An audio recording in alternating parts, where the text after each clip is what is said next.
జై జనసేన. జై Janasena. Hi hello అందరికీ, అందరూ ఎలా ఉన్నారు? బాగున్నారా? నేను ఈరోజు సయ్యద్ బాషా వీడియో అయితే సయ్యద్ బాషా గారి గురించి, తిరుపతికి దగ్గరగా ఉన్న ఒక మారుమూల ప్రాంతం నుంచి తిరుపతిలోకి వచ్చి నివాసం ఉంటున్న ఈ సయ్యద్ బాషా గురించి ఒక చిన్న వీడియో అన్నమాట. ఎవరు స్కిప్ చేయకండి, ఎందుకంటే ఇతని వీడియో చాలా ఇంట్రెస్టింగ్గా ఉంటుంది. ఇతని మాటలు అలానే ఉంటాయి, ఇతని చేతలు అలానే ఉంటాయి. నా ఫ్యామిలీ కోసం నేను 800 సంపాదించుకుంటాను డైలీ. ఆ 800 రూపాయల్లో నేను 400 పెట్టి నేను జనసేన పార్టీలో సభ్యత్వం తీసుకుంటున్నాను మేడం, మీరు ఇవ్వండి, మీరు సభ్యత్వం చేస్తారంట కదా, నాకు సభ్యత్వం కావాలి అని ముందుకొచ్చాడు సయ్యద్ బాషా. అసలు చిన్న డెలివరీ జాబ్ చేసుకుంటూ ఇంటింటికి వెళ్ళి గ్యాస్ సిలిండర్లు సరఫరా చేసుకుంటున్నాడు అతను. నేను క్వశ్చన్ వేశాను, ఎందుకండి 400 పెట్టి మీరు మెంబర్షిప్ తీసుకుంటారని అంటున్నారు, సభ్యత్వం కావాలంటున్నారు, మరి మీకు ఇందులో వచ్చే బెనిఫిట్స్ తెలుసా మీకు అంటే, నాకు ఏ బెనిఫిట్స్ అవసరం లేదు, నేను పవన్ అన్న అభిమానిని, నేను ఉన్న ఆయన కోసమే ఉంటాను, నా జీవితం పోయినా తన కోసమే వదిలేస్తాను అని ఒక చిన్న ఓడైతే చెప్పాడు.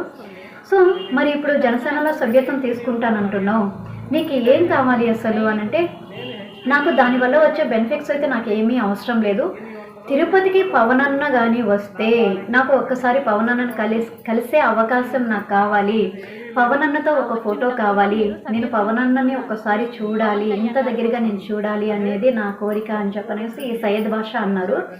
అంటే ఒక మనిషిని ఇంత ప్రాణంగా కూడా ఇష్టపడతారా అని నాకైతే అనిపించింది.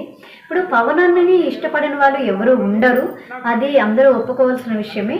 కానీ పడని వాళ్ళు ఉంటారు, పడే వాళ్ళు ఉంటారు. కానీ సయ్యద్ బాషా గారు చెప్పిన విషయం ఏంటో తెలుసా, సభ్యత్వం తీసుకుంటున్నావు కానీ పవన్ కళ్యాణ్ని ఎప్పటి నుంచి ఇష్టపడుతున్నావు అని అడిగితే తను చెప్పిన ఓడేంటో తెలుసా, నేను 5th క్లాస్ నుంచి నేను ఇష్టపడుతున్నాను, ఇప్పటికీ నా వయసు 60 అబోవ్ దాటింది, నేను ఇంక నుంచి ఎన్ని సంవత్సరాలు ఉంటాననేది నాకు తెలియదు, కానీ నేను ఉన్నన్ని సంవత్సరాల్లో తిరుపతికి పవన్ గారు వచ్చినప్పుడు నన్ను ఒక్కసారి పవన్ అన్నతో ఫోటో దిగనిస్తావా పూజిత అని నన్ను అడిగాడు.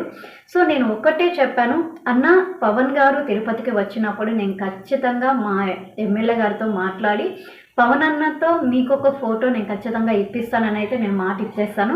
సో సయ్యద్ బాషా గారి కోరిక నెరవేరాలని, పవన్ అన్నని చేరుకోవాలని, అండగా మనమందరం ఉండాలి, నిలబడాలి అనేసి నేనైతే మనస్ఫూర్తిగా కోరుకుంటున్నాను. సయ్యద్ బాషా గారికి మనమందరం తోడు ఉండాలనేసి మీరు కూడా అనుకోవాలి, మనస్ఫూర్తిగా కోరుకోవాలనేసి నేనైతే కోరుకుంటున్నాను. Thank you so much.